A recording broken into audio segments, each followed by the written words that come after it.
नमस्कार, स्वागत करता हूं मैं आपका YouTube चैनल के इस प्लेटफॉर्म बिस टारगेट एकेडमी में। आज की क्लास में हम डिस्कस करने वाले हैं पवार वंश को।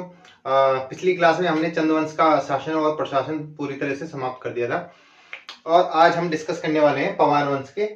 पवार वंश से हम इसकी शुरुआत करेंगे और इसमें कौन कौन से राजा हुए। देखिए, पवार वंश में बेसिकली 60 राजा हुए 888 ईस्वी से, यानी कनकपाल से लेके आपके मानवेंद्र शाह तक। ठीक है, तो ये टोटल 60 राजा हुए और पहले इस शुरुआत में यहाँ पर 60 गढ़ हुआ करते थे। ठीक है, गढ़वाल में, गढ़वाल जो है वो छोटे छोटे गढ़ों में बटा हुआ था, जो कि 60 गढ़ हुआ करते थे उस टाइम।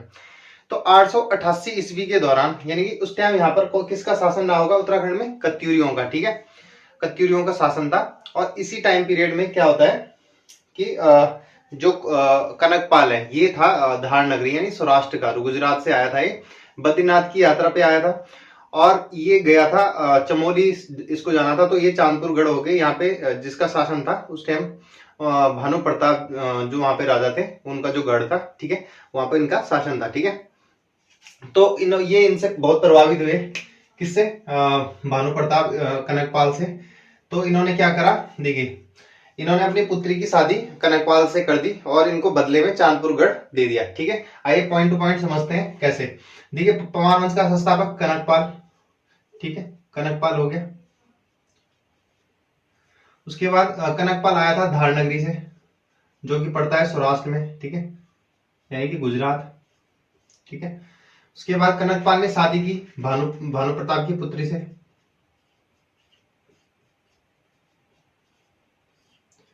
भानु प्रताप की पुत्री से इन्होंने शादी की। उसके बाद कनकपाल का गढ़ था। देखिए, माना जाता है कि जो कनकपाल गढ़ था वो चांदपुर गढ़ से थोड़ा सा और ऊंचाई पर कोनपुर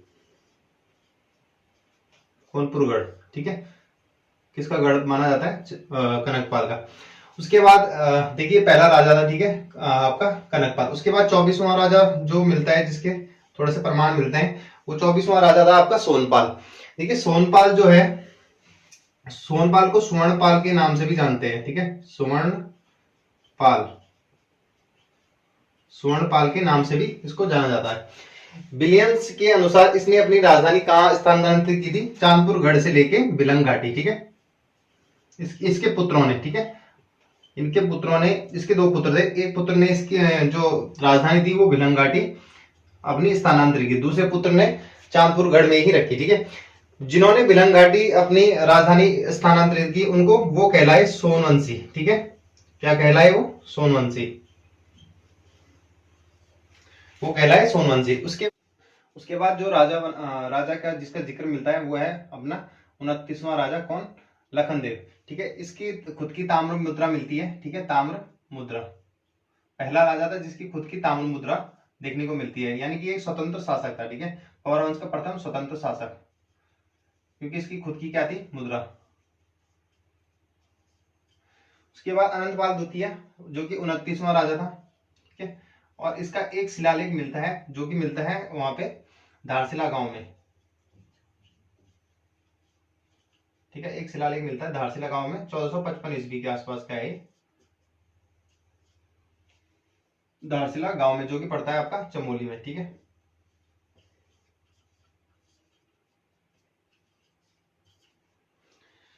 और इसकी जो राजधानी है वो बिलंग घाटी ही थी,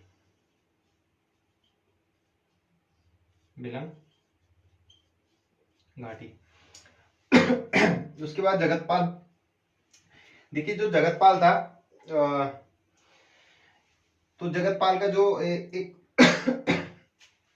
रघुनाथ मंदिर में इसका एक शिलालेख मिलता है। ठीक है, ये पड़ता है रघुनाथ जो मंदिर है वो पड़ता है आपका देवप्रयाग में। देखिए, जो रघुनाथ मंदिर है ना, ये संगम के किनारे है। ठीक है, भगीरथी और अलकनंदा के संगम के किनारे ये मंदिर है। यहाँ पे रघुनाथ, इसका जगतपाल का भी मिला है और भी राजाओं के यहाँ पे शिलालेख है। ठीक है, तो ये इसका जो मिला है ताम्रपत्र मिला है। ठीक है, यहाँ पे, ठीक है, क्या मिला है यहाँ पर? ताम्रपत्र। ठीक है, इसका एक ताम्रपत्र मिला है यहाँ पर।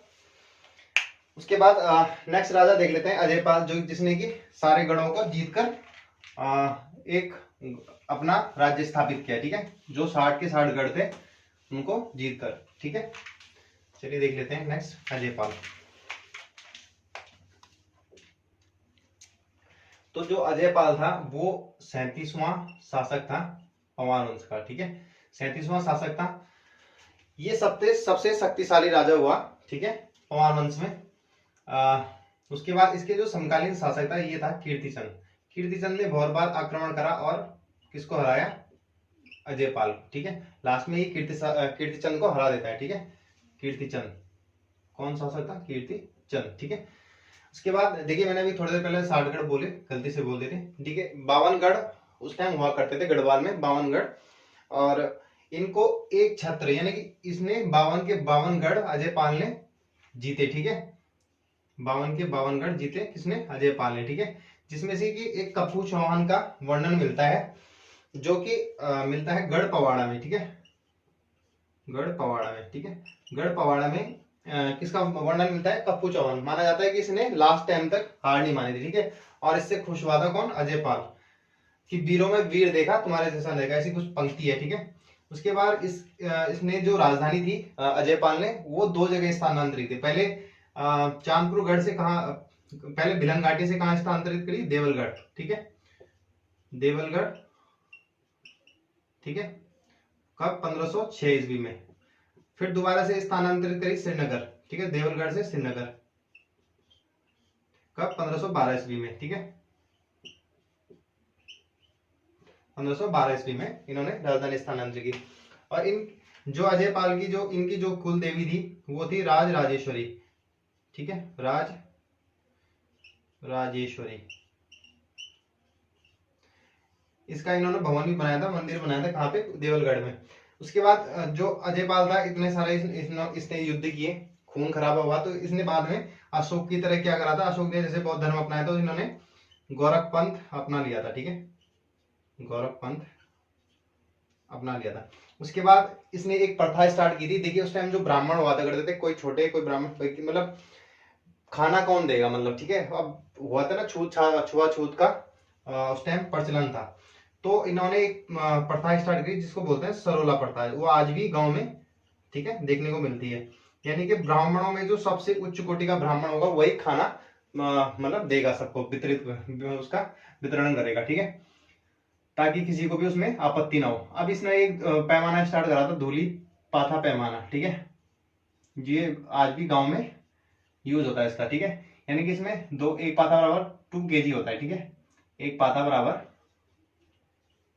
ये आज भी गांव में यूज होता है 2 kg, ठीक है, 2 kg। उसके बाद अजयपाल से संबंधित को संबोधित किया जाता है, इसको संबोधित किया जाता है अनेक नामों से, जैसे गढ़वाल का नेपोलियन,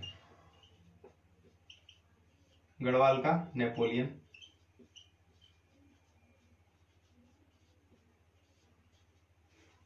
गढ़वाल का दुर्योधन,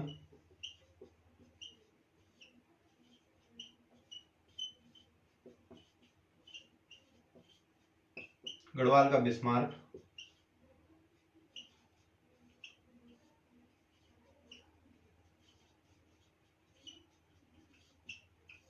ठीक है, गढ़वाल का अशोक,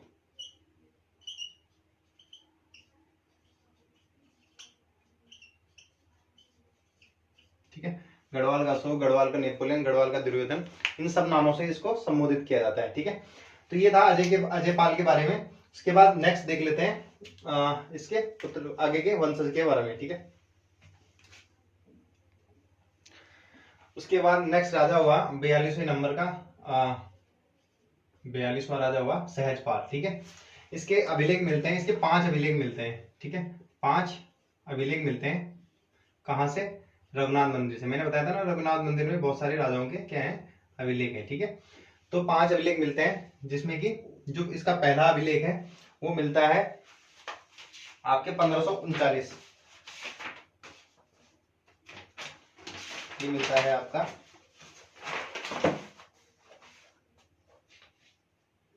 1548 और 1573। जो इसका पहला अभिलेख मिलता है वो मिलता है 1548 ईस्वी के आसपास का है जो, और दूसरा मिलता है इसका 1573 ईस्वी के आसपास का, ठीक है। 2 अभिलेख मिलते हैं इसके रघुनाथ मंदिर में, जो कि है आपका अलकनंदा और भगीरथी नदी के तट पर, ठीक है। ये मंदिर बसा हुआ है, वहां पे राजाओं के अभिलेख मिलते हैं। पहला मिलता है इसका 1548, दूसरा मिलता है 1573, ठीक है। उसके बाद जो नेक्स्ट राजा आता है ये है 43वें नंबर का राजा, ठीक है, जो कि है बलभद्र शाह। इसके जो अन्य नाम है राम शाह, बलराम शाह और बहादुर शाह, ये क्या है इसके अन्य नाम है, राम शाह, बलराम शाह और बहादुर शाह। ये था समकालीन, ठीक है, किसके, अकबर के, ये अकबर के समकालीन था, ठीक है। और पहला शासक था जिसने शाह की उपाधि धारण की, ठीक है, शाह की उपाधि धारण की। अब जो इसको शाह की उपाधि दी थी वो बहादुर शाह लोधी ने दी थी, ठीक है। अब शाह द्वारा इसके द्वारा जो लड़े गए युद्ध थे वो थे बधानगढ़ का युद्ध, ठीक है, जो कि इसके और रुद्रचंद के बीच में लड़ा गया, रुद्रचंद और बलभद्र शाह, ठीक है, इन दोनों के बीच में लड़ा गया। लड़ा कहां पे गया, ग्वालदम में। ग्वालदम कहां पे है आपका, चमोली में, ठीक है, ग्वालदम कहां पड़ता है, चमोली में, इसलिए इसको क्या बोलते हैं, ग्वालदम का युद्ध। ये हमने जब हमने रुद्रचंद पढ़ा था तब भी डिस्कस किया था, ठीक है, जिसमें कि रुद्रचंद हार जाता है, रुद्रचंद पराजित हो जाता है, ठीक है,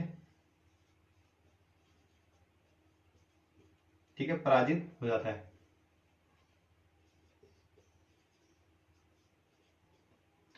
हो जाता है। और कौन मारा जाता है इसमें, पुरुषपंत, किसका सेनापति होता है, पुरुषपंत, ये होता है रुद्रचंद का, ठीक है, पुरुषपंत मारा जाता है, ठीक है, पुरुषपंत इसमें मारा जाता है। जीता कौन है, अपना बलभद्र शाह। उसके बाद नेक्स्ट राजा देख लेते हैं। उसके बाद मानसा देख लेते हैं। मानसा है अपने 44वें नंबर के राजा, ठीक है, जो कि इन्होंने उपाधि धारण की थी महाराजा धीराज, महाराजा धीराज, ठीक है, महाराजा धीराज की उपाधि धारण की। जो ये समकालीन थे उस टाइम के अकबर, लेकिन अकबर फिर मर जाता है, और जहांगीर के समकालीन थे, ठीक है, जहांगीर के समकालीन थे।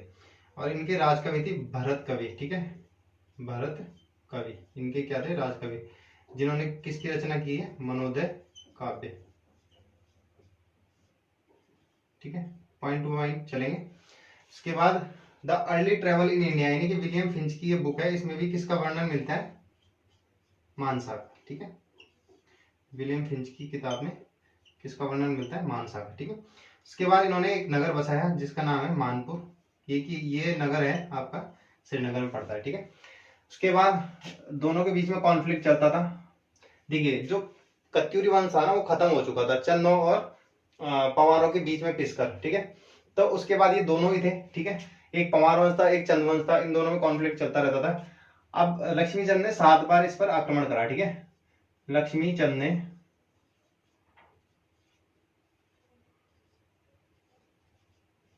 7 बार आक्रमण करा, ठीक है,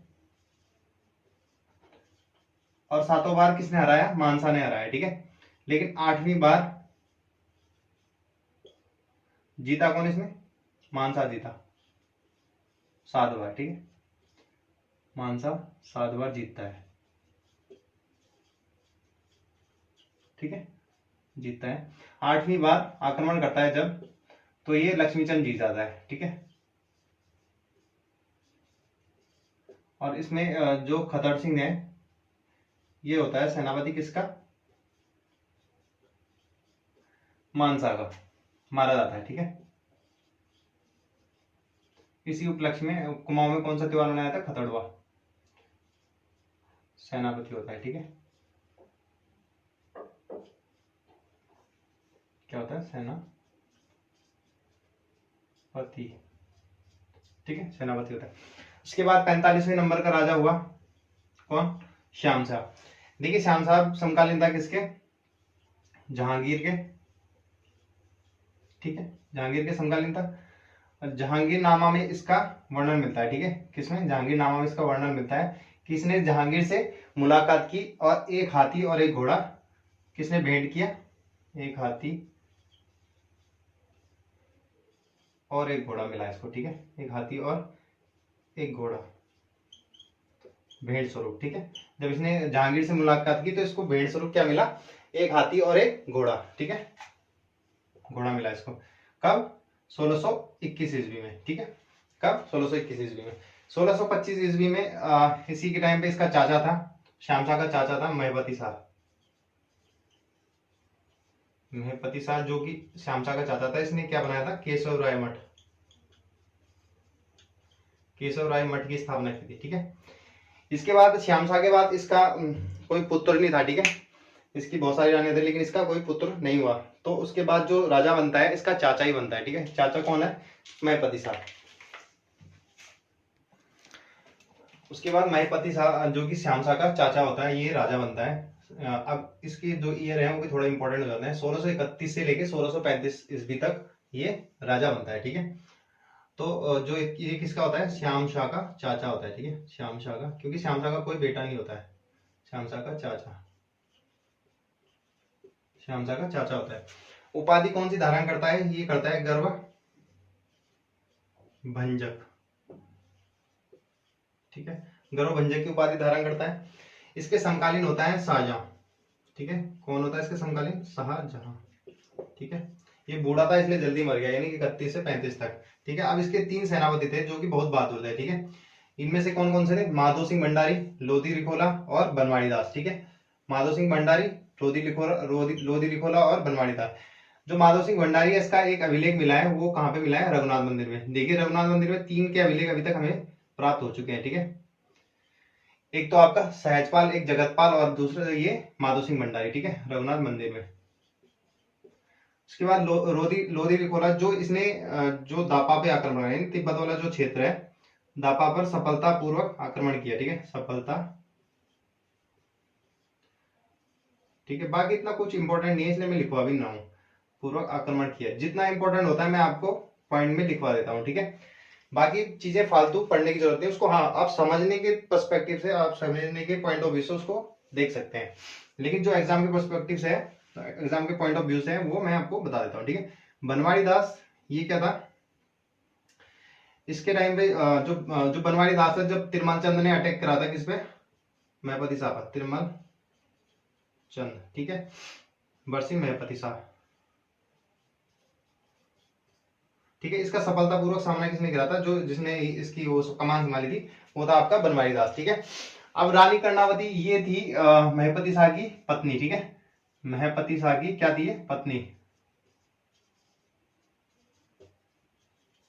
की पत्नी थी। ठीक है, इसके अन्य नाम है दुर्गाबाई, दुर्गाबाई के नाम से जानते हैं, ताराबाई। ठीक है, नागकटी रानी, नागकटी रानी के नाम से भी जाना जाता है इन्हें। ठीक है, तो ये इनके अन्य नाम है। ठीक है, उसके बाद 1635 ईस्वी में जो शाहजहां था, मुगल राजा शाहजहां, उसका जो सेनापति था नजावत खान। ठीक है, नजावत खान। ठीक है, इसने आक्रमण करा कहां पर, गढ़वाल की देहरादून के आसपास वाली जगह पर। ठीक है, तो इसने जो रानी कर्णावती ने इसका सफलतापूर्वक सामना किया और सबकी नाक कटवा दी, जिसको इन्हें पकड़ा था। ठीक है, नाक कटवा दी। ठीक है, किसकी नाक कटवा दी, जो मुगल सैनिक थे। ठीक है, जिसको इन्होंने पकड़ा था, कटवा दी, इसलिए इसको नागकटी रानी के नाम से जाना जाता है। तो उसके बाद जो कर्णावती है, इन्होंने एक शहर बसाया था जिसका नाम है कर्णपुर। ठीक है, ये एग्जाम में भी आया था, कर्णावती से बहुत क्वेश्चन आते हैं। ठीक है, ध्यान रखना, कर्णपुर नामक शहर बसाया था इसने। उसके बाद नेक्स्ट राजा देख लेते हैं, पृथ्वीपति शाह। उसके बाद जो शासक बनता है पृथ्वीपति शाह, राजा बन जाता है कब, 1635। देखिए 1635 में नहीं बनता है ये, 1635 में तो संरक्षण में कार्य करता है। ठीक है, किसके, कर्णावती के। ठीक है, रानी कर्णावती के। ठीक है, संरक्षण में ये राजभार संभालता है, बन जाता है 1635, लेकिन एक्चुअल में जब ये राजभार संभालता है ये तब 1640 ईस्वी में। ठीक है, जब ये 1635 ईस्वी में ये 7 साल का था। ठीक है, 7 वर्ष का था ये जब ये इसने राजभार संभाला था, लेकिन किसके संरक्षण में, रानी कर्णावती के। एक्चुअल में राजभार कब संभालता है, 1640 ईस्वी में। ठीक है, पृथ्वीपति शाह के 2 बेटे थे। ठीक है भाई, 2 बेटे कह रहा हूँ। पृथ्वीपति शाह का बेटा था मेदिनी शाह। ठीक है, इसका बेटा था मेदिनी शाह। ठीक है, और मेदिनी शाह का बेटा था पृथ्वीपति शाह,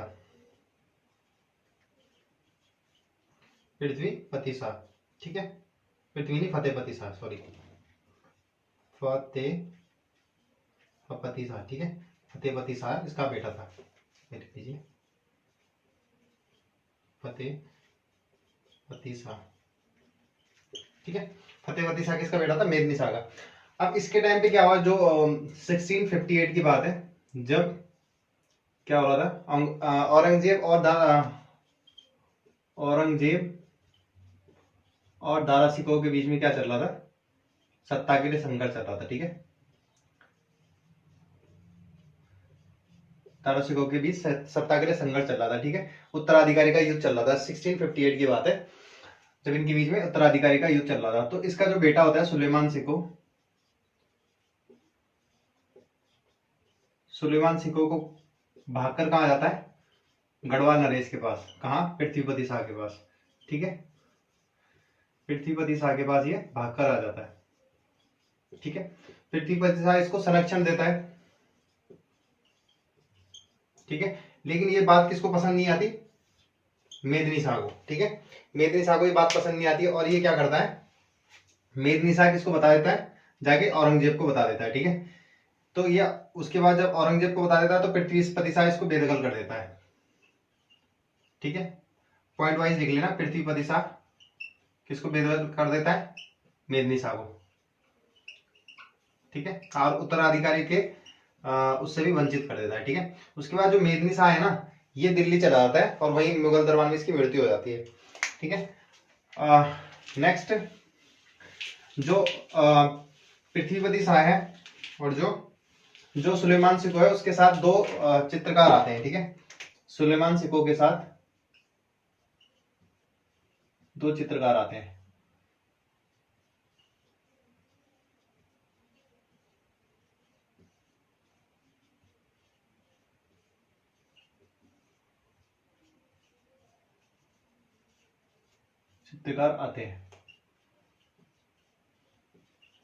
ठीक है।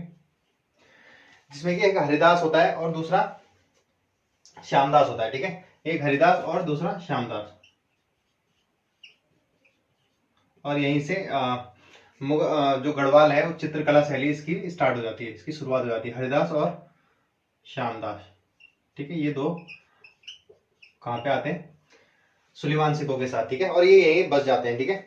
उसके बाद देखिए, फतेहपति शाह ने एक पृथ्वीपुर नगर बसाया, ठीक है। पृथ्वीपुर नगर बसाया दून घाटी में, ठीक है, यानी कि देहरादून के पास, ठीक है। बसाया दून घाटी में,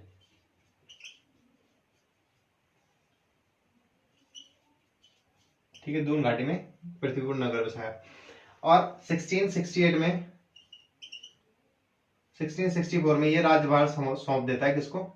राजभार। लेकिन उस टाइम फिर जो फतेहपति शाह होता है, मेदिनी शाह को तो देता नहीं क्योंकि उसको भगा देता है, राजभार सौंप देता है किसको?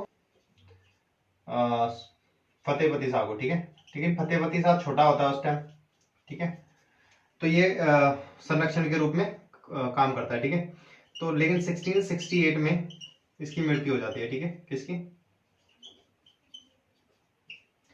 पृथ्वीपति शाह की। उसके बाद राजा बनता है कौन?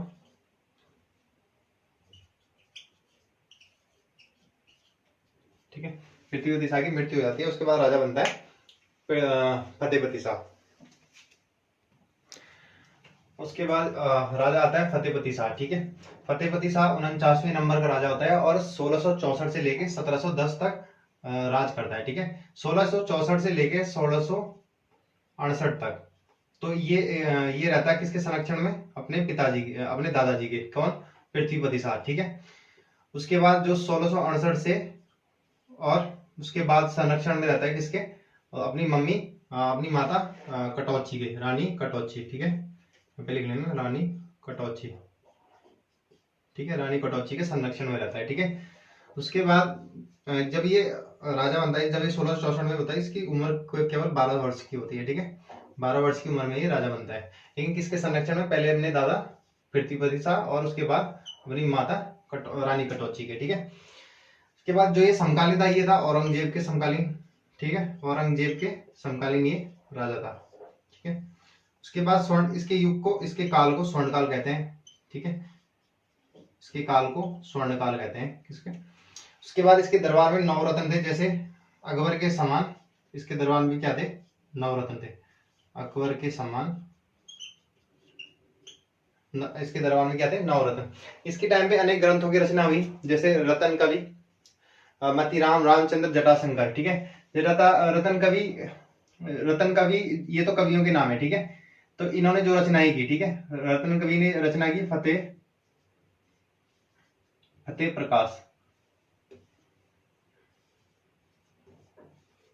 फतेह प्रकाश, ठीक है। मतीराम ने जो रचना की, ये तो है कवि, ठीक है, ये उनकी रचनाएं। मतीराम ने जो रचना की वृंत कौमुदी, वृंत कौमुदी नामक ग्रंथ की रचना की। रामचंद्र ने क्या करी, फतेह शाह यशोवर्मन, ठीक है। उसके बाद जटाशंकर ने की फतेह शाह कर्ण ग्रंथ,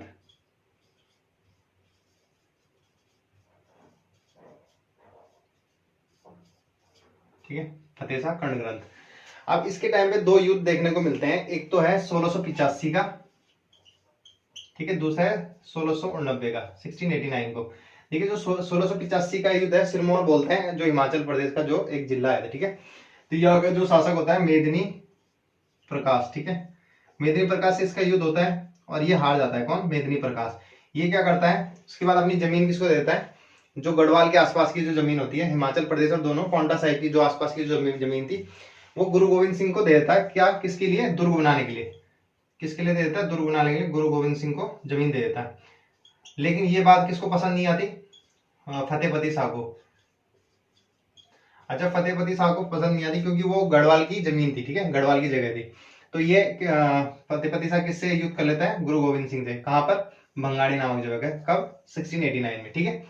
तो ये इसकी युद्ध की चर्चा है। उसके बाद नेक्स्ट राजा आते हैं उपेंद्र शाह, वो इतना इंपॉर्टेंट नहीं है। फिर दिलीप शाह, वो भी इतना इंपॉर्टेंट नहीं है, ठीक है, कुछ खास नहीं है उनके बारे में। इसके बाद सीधा पढ़ते हैं प्रदीप शाह के बारे में, ठीक है।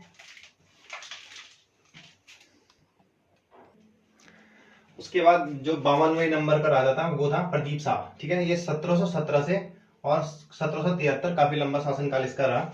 5 वर्ष की उम्र में ये गद्दी पर बैठ गया था, लेकिन इस किसके संरक्षण में, कनक देई के, ठीक है। इनकी संरक्षिका जरूर याद रखना, ठीक है, कनक देई, ठीक है, कनक देई के संरक्षण में।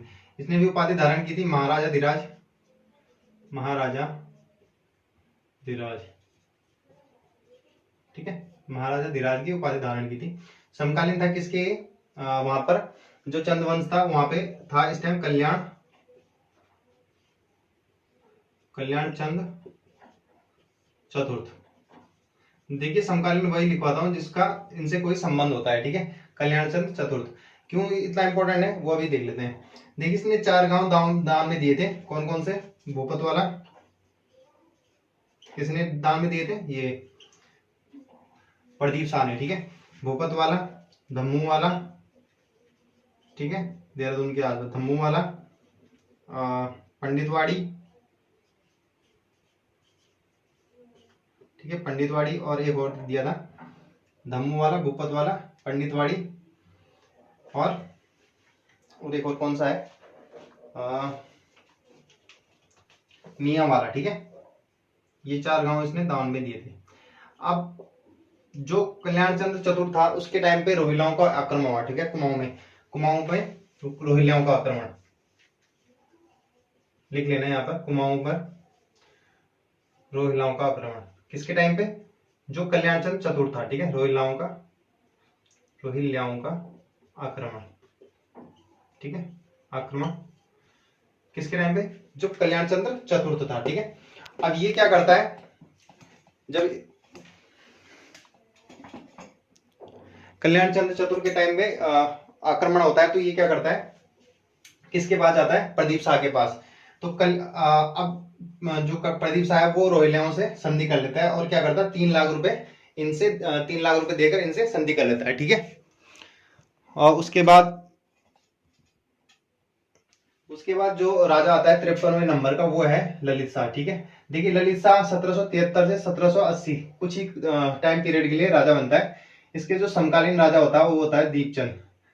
अभी जो दीपचंद है ये वही है जिसका दीवान होता है हर्षदेव जोशी, जो कि कुमाऊं का नाश पीट देता है। ठीक है, अब ये हर्षदेव जोशी होता है, हालांकि नाश तो नहीं पीटता, लेकिन देखिए हर्षदेव जोशी होता है, इसी के टाइम पे कौन एक होता था, मोहन सिंह रोतेला करके एक व्यक्ति था। ठीक है, जो कि क्या करता है, इन पे अटैक कर देता है, रोतेला।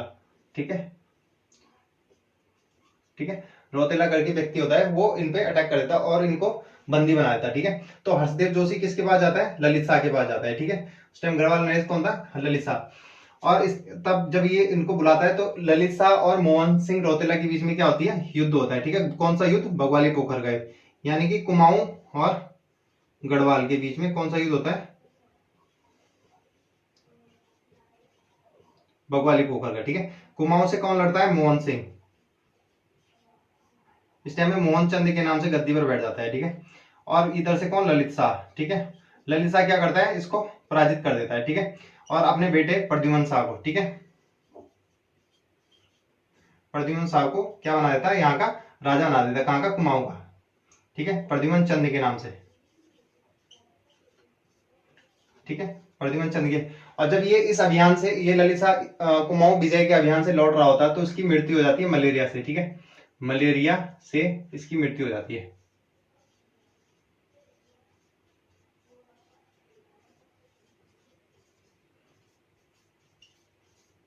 मृत्यु हो जाती है। ठीक है, अब इसके 4 बेटे होते हैं। ठीक है, ललित शाह के 4 बेटे होते हैं, 4 बेटे। कौन कौन से हैं, सबसे बड़ा बेटा जयकृत शाह, उसके बाद प्रद्युम्न शाह, जिसको कि कुमाऊं का नरेश बना देता है। इसलिए बना देते हैं क्योंकि गढ़वाल का नरेश किसको बनाना होता है, इसको, जयकृत शाह को। उसके बाद पराक्रम शाह, और एक और हो गया प्रीतम शाह। ठीक है, ये 4, ये क्या बनाता है, प्रीतम शाह। ये 4 इनको राजा बना, भाई इसके 4 बेटे होते हैं, जिसमें से कि जब इसकी मृत्यु हो जाती है तो ये किसको राजा बनाता है, जयकृत शाह को। और इधर राजा कौन होता है कुमाऊं में इस टाइम, प्रद्युम्न शाह। ठीक है, आगे कॉन्फ्लिक्ट देखने को मिलता है यहाँ पे। उसके बाद देख लेते हैं 54वां राजा जयकृत शाह। तो जयकृत शाह 1780 से 86 तक राजा बनता है, क्योंकि इनके पिताजी ललित शाह की मृत्यु हो जाती है। ठीक है, और इनका जो दूसरा वाला बेटा है वो प्रद्युम्न शाह, वो कुमाऊं पर राज कर रहा होता है। ठीक है, लेकिन जो ये प्रद्युम्न शाह था, ये जयकृत शाह को, मतलब ये राज करना चाहता है पवार वंश पर, यानी गढ़वाल पर राज करना चाहता था। ठीक है, तो 1780 में पहला आक्रमण करता है कौन, प्रद्युम्न शाह। ठीक है, पहला कॉन्फ्लिक्ट देखने को मिलता है इनका 1780 में, कौन करता है, प्रद्युम्न शाह। ठीक है, प्रद्युम्न शाह। ठीक है, उसके बाद जोशानी कांड, यानी कि जो हर्षदेव जोशी होता है, अब प्रद्युम्न शाह के साथी कौन होता है, हर्षदेव जोशी कुमाऊं में। ठीक है, तो हर्षदेव जोशी भी क्या करता है, गढ़वाल में लूटपाट करता है। ठीक है, गढ़वाल में लूटपाट करता है। ठीक है, इसे जोशानी कांड के नाम से जाना जाता है, गढ़वाल में लूटपाट। ठीक है, कौन करता है, हर्षदेव जोशी।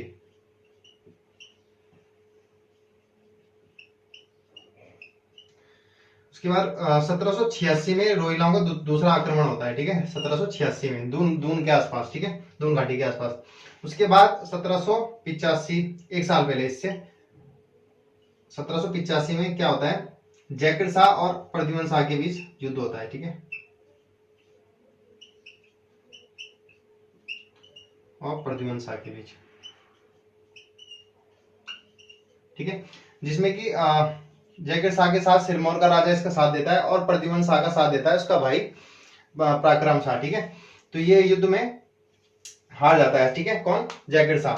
और इसके बाद इसकी मृत्यु हो जाती है जयकृत शाह की, और राजा बनता है प्रद्युम्न शाह। प्रद्युम्न शाह वापस गढ़वाल में आ जाता है और 55वां राजा बनता है। ठीक है, कब बनता है, 1786 में ये राजा बनता है। ठीक है, 1786 में ये राजा बनता है, और कहां तक रहता है, 1804 तक, जब गोरखा फाइनल अटैक करते हैं। ठीक है, देखिए पहला शासक था जब, जो कि कुमाऊं में भी राजा था और गढ़वाल में भी, ये अपना प्रतिनिधि उस टाइम हर्षदेव जोशी को छोड़ के आता है, ठीक है, मतलब उसको राजा नहीं बनाता लेकिन अपना प्रतिनिधि छोड़ के आता है, ठीक है, प्रतिनिधि के तौर पर।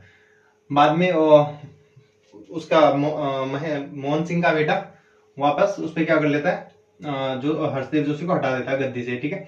तो देखिए पहला शासक था जो गढ़वाल और कुमाऊं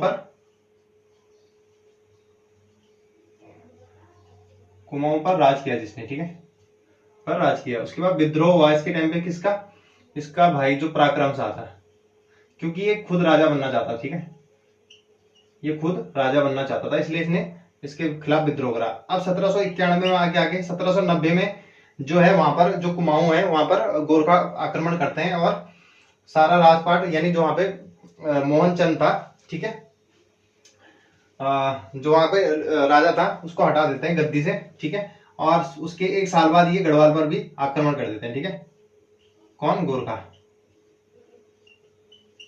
और एक साल तक ये किले के पास किले पर कब्जा करके रहते हैं और 1792 में इनकी संधि होती है, ठीक है। प्रद्युम्न शाह 3 लाख रुपए देके क्या करता है, इनसे संधि कर लेता है, ठीक है, 3 लाख रुपए देकर इनसे संधि कर लेता है। उसके बाद 1792 के बाद 1795 में एक आपदा आती है, इक्यावनी बावनी के नाम से जाना जाता है, इक्यावनी बावनी के नाम से ये आपदा जानी जाती है, ठीक है, इक्यावनी बावनी के नाम से जानी जाती है। क्या था ये कि जो इनके टाइम पे जो आपदा आती है वो आती है आपकी भयंकर अकाल पड़ता है, ठीक है, सूखा पड़ता है इस टाइम, और उसके बाद ये पड़ता है आपका सूखा, ठीक है। उसके बाद इसके कुछ साल 7-8 साल बाद फिर भूकंप आता है, ठीक है, कितने पॉइंट का, 9.0 का, ठीक है, बद्रीनाथ में।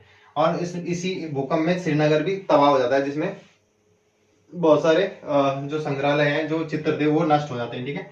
और इसके एक साल बाद लंगूरगढ़ का, ये तो लंगूरगढ़ का युद्ध होता है, ठीक है, ये लंगूरगढ़ में युद्ध होता है पहला वाला, ठीक है, लंगूरगढ़ का। अब ये जो वाला युद्ध होता है 1804 में, इसके एक साल बाद, यहाँ लिख लेता हूं मैं, ठीक है, यहाँ लिख लीजिए, देख लीजिए। 1804 में जो ये युद्ध होता है, ये होता है खुड़बुड़ा नामक जगह पर, खुड़बुड़ा नामक जगह, ये कहां पड़ती है, ये आपकी देहरादून में पड़ती है, ठीक है। और क्या होता है यहाँ पर, जो प्रद्युम्न शाह होता है, क्योंकि कमजोर पड़ जाता है प्रद्युम्न शाह, एक तो अकाल पड़ता है, उसके बाद भूकंप, तो इसके बाद इतना पैसा था नहीं और फिर ये कमजोर पड़ चुका होता है, ठीक है, तो ये हार जाता है युद्ध और 1804 में वीर गति को प्राप्त हो जाता है, ठीक है, वीर गति को प्राप्त हो जाता है। इसका बेटा होता है सुदर्शन शाह, जो कि भाग जाता है, ठीक है, छिप कर रहने लगता है। यही अब यहाँ पर 1804 के बाद किसका राज हो जाता है, गोरखाओं का, ठीक है, 1804 से लेके 1815 तक कहा किसका राज हो जाता है, 1815 तक गोरखाओं का, ठीक है। और कुमाऊं में ये ऑलरेडी 1790 से लेके और 1815 तक ये राज करते हैं, ठीक है। इन पे ऑलरेडी कुमाऊं पे गोरखाओं का ही राज होता है, लेकिन ये गढ़वाल पे राज करते हैं 1804 में, ठीक है, 1804 से लेके 1815 तक, गढ़वाल में कुमाऊं में 1790 से लेके 1815 तक, ठीक है। अब हम गोरखा स्किप कर देंगे, उससे पहले हम क्या पढ़ेंगे, 1815 के बाद सुदर्शन शाह, ठीक है। अब नेक्स्ट क्लास में पढ़ेंगे सुदर्शन शाह से लेके टोटल मानवेंद्र शाह तक हम इसको कंप्लीट कर देंगे, फिर हम सीधा गोरखा शासन पे आ जाएंगे, ठीक है। तो आज की क्लास को यही समाप्त करते हैं, मिलते हैं नेक्स्ट क्लास में, तब तक के लिए धन्यवाद, जय हिंद।